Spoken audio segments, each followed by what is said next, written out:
In this lecture, we are going to discuss a very simple technique in time series analysis called the simple moving average. The way it works is this. We start with a time series. Then, suppose we have some fixed length window. Then, at each point in the time series, we drag the window along and we calculate the sample mean of all the points in that window. This is the simple moving average. Let's do an example.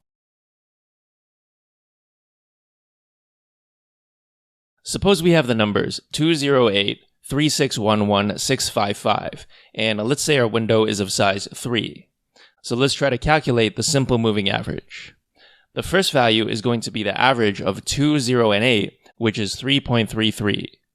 The second value is going to be the average of 0, 8, and 3, which is 3.67. The third value is going to be the average of 8, 3, and 6, which is 5.67.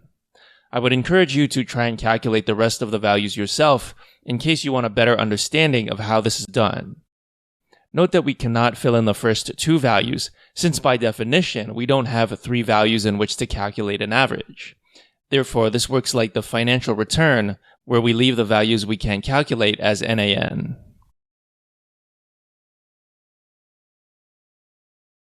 So what is the purpose of the simple moving average? Although it might seem extremely simple, it can actually be quite useful. For example, suppose that we need to calculate the mean and variance of a stock. We might use these values to characterize that stock's distribution.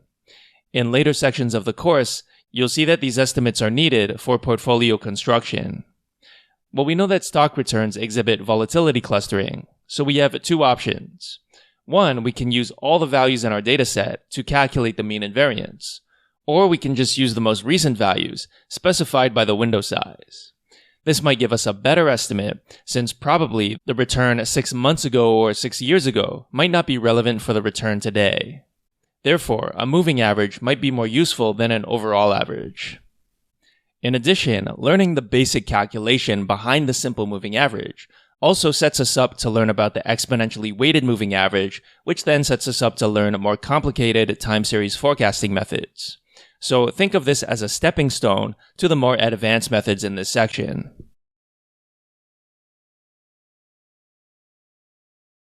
Another interesting area the simple moving average is useful is with algorithmic trading. One simple strategy looks at the simple moving average of two different window sizes. When these two signals cross one way, we use that as an instruction to take a long position. When the two signals cross the other way, we use that as an instruction to take a short position. Since algorithmic trading isn't a topic for this section, we won't discuss this in more detail, but know that the simple moving average can be applied in more advanced areas.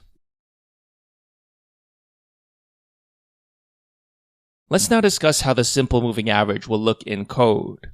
For this, it's convenient to use pandas. In pandas, we use the rolling function to specify that we want to do some calculation on a rolling window. The input argument to this is the window size. Note that this doesn't return the simple moving average right away, since there are actually multiple things you might want to calculate from the rolling window. In fact, this just returns the rolling window itself. In pandas, this is a rolling object. From the rolling window return value, we can calculate different kinds of statistics, such as the sum, the mean, the min, the max, the variance, and so forth. If you have a rolling window of multiple columns, you can also calculate multi-dimensional statistics, such as the covariance and correlation. In the next lecture, we will apply this code to actual data.